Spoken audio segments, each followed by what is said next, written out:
পরের অংশে আমরা যে মানটা পেলাম, আমরা ওয়াই এর মান কি পেয়েছি প্লিজ, আমরা পূর্বে দেখছি ওয়াই এর মান পেয়েছি এ বার প্লাস বি, রাইট? এবার আমরা একটু খেয়াল করে দেখব, যদি আমরা এ বার প্লাস বি পেয়ে থাকি, ওয়াই ইকুয়াল টু কি দাঁড়াচ্ছে, এ বার প্লাস বি। এখানে বলেছে ওয়াই এর মান যদি 0 পেতে চাই, প্লিজ খেয়াল করবা, ওয়াই এর মান যদি 0 পেতে চাই তখন এ বি এর মান কি হওয়া লাগবে, ঠিক আছে? তো দেখো এখানে অপারেটরটা কি, অপারেটরটা হচ্ছে প্লাস। তো অপারেটর যদি প্লাস থাকে তাহলে উভয়ের মান যদি 0 না হয়, প্লিজ বুঝতে হবে, উভয়ের মান যদি 0 না হয় তাহলে কিন্তু ফলাফল 0 বের হবে না, রাইট?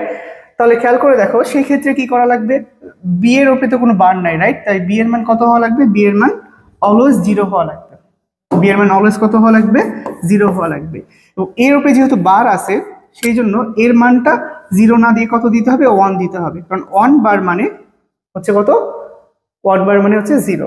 তাহলে খেয়াল করে দেখো এর মান তাহলে আমরা কি দিলাম, এর মান দিয়েছি 1 এবং বি এর মান কত দিয়েছি, 0। এর মান 1 এবং বি এর মান 0 দিলেই কেবল ফলাফল 0 আসবে, ঠিক আছে? তাহলে উত্তর হচ্ছে গ। এটাও কিন্তু ঢাকা বোর্ড 24 সালের প্রশ্ন। আমরা পরবর্তী প্রশ্নে চলে যাব। পরবর্তী প্রশ্নে আমরা দেখতে পাচ্ছি